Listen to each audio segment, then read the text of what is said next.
Hi Hi friends, friends, welcome welcome to Reshma's Kitchen. இன்னைக்கு எப்படி பிரியாணி ஈஸியாக சமைக்கலாங்கிறத பற்றி பார்க்கலாம். எஸ் நீங்கள் கரெக்டாக தான் கேட்டிருக்கீங்க. பிரியாணியே தான். பிரியாணின்னு சொன்ன உடனே எல்லாத்துக்குமே அப்படியே ஒரு எனர்ஜெட்டிக்காக இருக்குல்ல. எங்கள் வீட்லேயும் எவ்ரி வீக் கண்டிப்பாக பிரியாணி இருக்குங்க. எங்கள் ஃபேமிலியில் எல்லாருமே பிரியாணி லவ்வர்ஸ். இந்த ரெசிபி எப்படின்னா ஈவன் பிகினர்ஸ் கூட ஈஸியாக இதை பார்த்துட்டு உடனே வந்து குக் பண்ணி பிரியாணி செஞ்சு அசத்தலாம் வீட்டில்.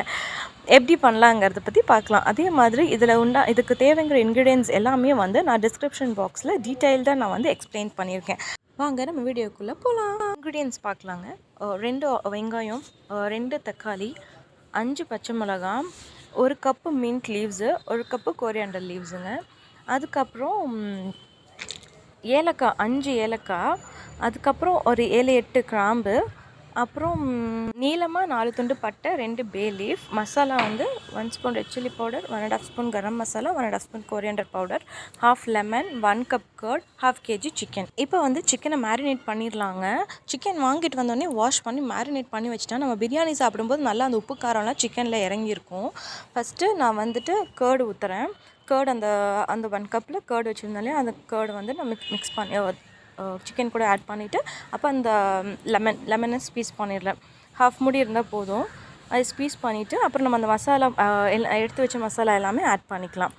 ஆட் பண்ணிவிட்டு உப்பு வந்து நீங்கள் எவ்வளோ யூஸ் பண்ணுவீங்க, உங்களுக்கு எவ்வளோ உப்பு தேவையோ அதுக்கு ஏற்ற மாதிரி உப்பு போட்டுக்கலாம். நான் வந்துட்டு 1/2 ஸ்பூன் வந்துட்டு நான் உப்பு ஆட் பண்ணியிருக்கேங்க. இதெல்லாமே ஆட் பண்ணிவிட்டு நல்லா நீங்கள் கையில் வந்துட்டு நல்லா அதை வந்து ஒரு கலக்கி பிரட்டி வச்சுக்கணும்.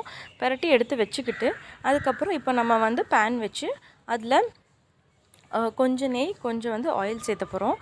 நான் வந்து 4 ஸ்பூன் கீ, 4 ஸ்பூன் ஆயில் வந்து ஆட் பண்ணியிருக்கேன். ஃபுல்லாக ஏன் நெய்லேயே செய்யாமல் நம்ம ஆயில் ஆட் பண்ணுறோன்னா அந்த பிரியாணிக்கு கொஞ்சம் க்ளாஸி டெக்ஸ்சர் கொடுக்குங்க. அது கொஞ்சம் நல்லாயிருக்கும் நமக்கு சாப்பிட்றதுக்கும். இப்போ நான் வந்துட்டு கீ ஆட் பண்ணிட்டேன். அது கூட வந்துட்டு நான் 4 ஸ்பூன் ஆயில் ஆட் பண்ணுறேன்.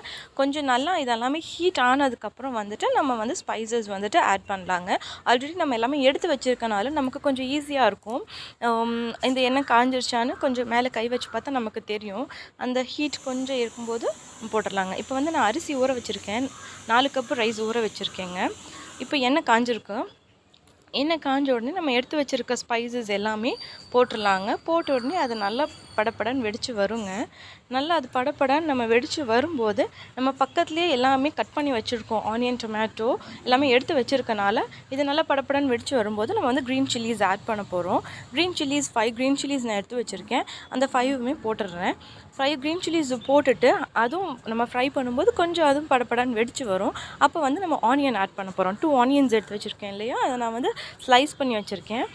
அந்த ஆனியன்ஸை நான் ஆட் பண்ணிட்டேங்க.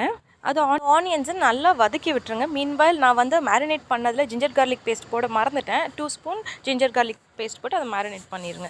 இப்போ வந்து ஆனியன் நல்லா க்ளாஸி ஆனதுக்கப்புறம் 2 டொமேட்டோஸ் எடுத்து வச்சுருக்கோம். அந்த 2 டொமேட்டோஸும் அது கூட நல்லா ஆட் பண்ணிவிட்டு நல்லா ஃப்ரை பண்ணுங்கள். அது ஒரு கிரேவி டெக்ஸ்சருக்கு வர வரைக்கும் ஃப்ரை பண்ணுங்கள். இது ஈஸியாக சீக்கிரமாக நம்ம ஃப்ரை பண்ணோன்னா கொஞ்சம் வந்துட்டு உப்பு போட்டு நல்லா கலக்கி விட்டுட்டோம்னா நமக்கு இது ஈஸியாக நமக்கு அது ஃப்ரை ஆகி நல்ல கிரேவி கிடைக்கும். இந்த கிரேவி கிடைக்கிற சமயத்தில் நம்ம மேரினேட் பண்ணி வச்ச சிக்கனை போட்டு இது கூட நல்லா ஃப்ரை பண்ணிடணுங்க.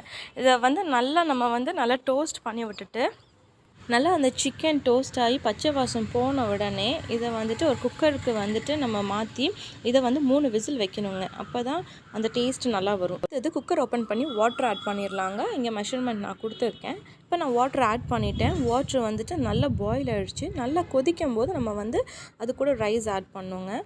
இப்போ நான் எடுத்து வச்ச 4 கப் ரைஸ் ஊற வச்சிருந்த ரைஸை வந்துட்டு நான் இந்த தண்ணி நல்லா பாயில் ஆகிற வாட்டரில் வந்துட்டு நான் ஆட் பண்ண போகிறேன். நல்லா கொதிக்குது இல்லையா, இப்போ வந்து நான் ஆட் பண்ணுறேன். அரிசியை ஆட் பண்ணிட்டேன். இப்போ வந்து அந்த கொதிக்கிற தண்ணியில் அந்த அரிசி வந்து அப்படியே நல்லா அந்த பிரியாணியோட மசாலாவோட சேர்ந்து வேக ஆரம்பிக்கும்.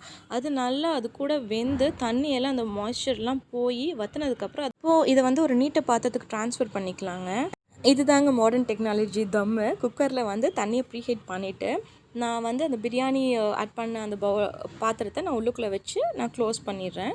க்ளோஸ் பண்ணிவிட்டு இது வந்து 5 to 6 விசில் வந்துச்சுன்னா இதை நம்ம ஓப்பன் பண்ணிக்கலாங்க. இப்போ நான் குக்கர் ஓப்பன் பண்ணி நான் சர்வ் பண்ண போகிறேன். இப்போ நம்ம பிரியாணி டேஸ்ட் பண்ணிடலாங்க. Wow, yummy. ஹோப் இந்த வீடியோ உங்களுக்கு பிடிச்சிருக்குன்னு நினைக்கிறேன். பிடிச்சிருந்தா லைக் பண்ணுங்கள், ஷேர் பண்ணுங்கள், மறக்காமல் சப்ஸ்கிரைப் பண்ணுங்கள். Stay tuned.